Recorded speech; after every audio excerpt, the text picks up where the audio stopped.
Hi welcome to Sriju channel. ಆಸೆ ಧಾರಾವಾಹಿ ನಾಳಿನ ಸಂಚಿಕೆ ಹೇಗಿರುತ್ತೆ ನೋಡ್ಕೊಂಡು ಬರೋಣ ಬನ್ನಿ. ಮೀನಾ ಅವರು ಮತ್ತು ಶ್ರುತಿ ಅವರು ರೆಸ್ಟೋರೆಂಟ್ನಲ್ಲಿ ಇರ್ತಾರೆ. ಅಲ್ಲಿಗೆ ರೋಹಿಣಿ ಅವರು ಬರ್ತಾರೆ. ಶ್ರುತಿ ಅವರು ನೀವ್ಯಾಕ್ರಿ ಬಂದಿದ್ದೀರಾ ಅಂತ ಕೇಳ್ತಾರೆ. ರೋಹಿಣಿ ಅವರು ನಿಮ್ಮ ಸಹಾಯ ಕೇಳ್ಕೊಂಡು ಬಂದಿದ್ದೀನಿ ಅಂತ ಹೇಳ್ತಾರೆ. ಶ್ರುತಿ ಅವರು ನಿಮಗೆ ಸಹಾಯ ಮಾಡಬೇಕಾ ಅಂತ ಕೇಳ್ತಾರೆ. ಮೀನಾ ಅವರು ನಿನಗೆ ಸಹಾಯ ಮಾಡಿದ್ದಕ್ಕೆ ನನಗೆ ಇಟ್ಟಲ್ಲಮ್ಮ ಬತ್ತೀನಾ, ಏನು ಸಹಾಯ ಮಾಡಬೇಕು ಅಂತ ಕೇಳ್ತಾರೆ.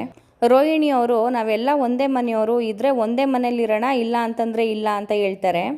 ಶ್ರುತಿಯವರು ಹಾಗಿದ್ರೆ ನಿಮ್ಮ ಮಾತಿನ ಅರ್ಥ ಏನು ಅಂತ ಕೇಳ್ತಾರೆ.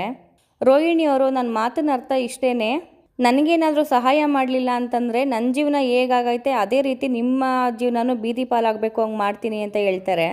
ಮೀನಾ ಅವರು ನಿನಗಿನ್ನೂ ಬುದ್ಧಿ ಬಂದಿಲ್ವಾ ಅಂತ ಕೇಳ್ತಾರೆ.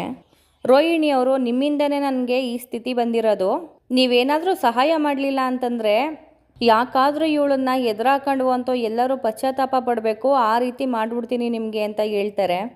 ನಾಳಿನ ಸಂಚಿಕೆ ಮುಂದುವರಿಯುತ್ತೆ. Thank you for watching. ನಮ್ಮ ವಿಡಿಯೋ ಇಷ್ಟ ಆಗಿದ್ದರೆ ಪ್ಲೀಸ್ ಸಬ್ಸ್ಕ್ರೈಬ್ ಮಾಡಿ, ಶೇರ್ ಮಾಡಿ. Thank you.